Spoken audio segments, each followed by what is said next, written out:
Hey, I'm Andrea Lemire, the Education Coordinator here at the Lion Brand Yarn Studio. I'm going to show you some really cool techniques for beginning crochet, and hopefully you'll have as much fun as I have with it. Okay, let's get started. So now that we have our slip knot on our hook, we're ready to make our beginning chain. And the beginning chain in crochet is how you determine how wide your piece is going to be. So I'm going to show you how to make that now. It's really important that you're holding your hook in your dominant hand. So if you're right-handed, that hook should be in your right hand. If you're left-handed, in your left hand.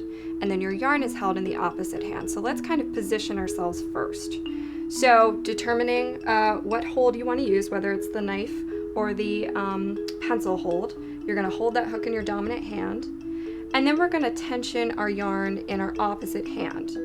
So the goal with tensioning the yarn is just to get that yarn moving away from your hook, because it's really important when you're first starting out, since we don't have a lot going on yet, we need to control the yarn so that we can produce things with that hook. And this is the most challenging part when you're first beginning, so bear with it and just keep trying, and eventually you'll get it the more you practice.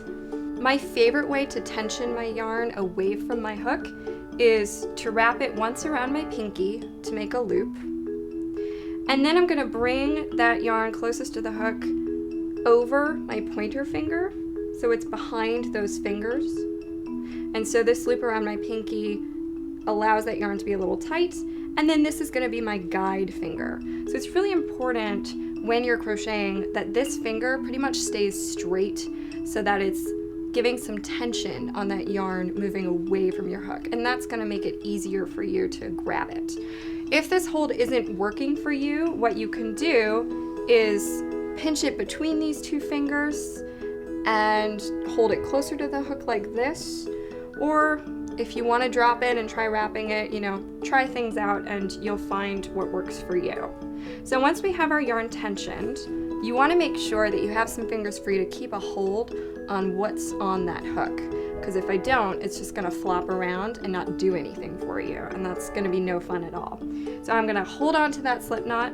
I've tensioned my yarn, so now I'm ready to make my chain. And the chain stitch is simply two motions. We're going to come in front of that tensioned yarn with our hook, so the yarn's coming over from the back of that hook. I'm going to swivel down with my hook part of the hook to lock that under.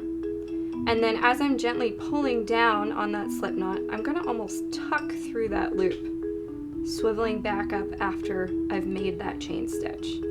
Now that I've made one chain, you just want to make sure you have a nice open chain, just like the slip knot, with enough space for about 2 chains in there.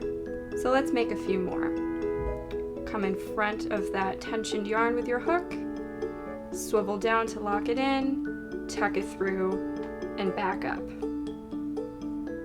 In front, swivel down, tuck through, back up.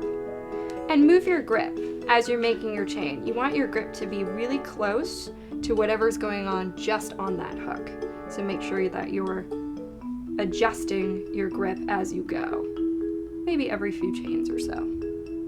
You don't want to hold too far down, because then that chain's going to tighten up, which is not what you want. So move that grip as you're making that chain. And basically you chain as many chains as you want for the piece. You can stop when it's as wide as you want it to be, or the pattern will tell you how many chains you need.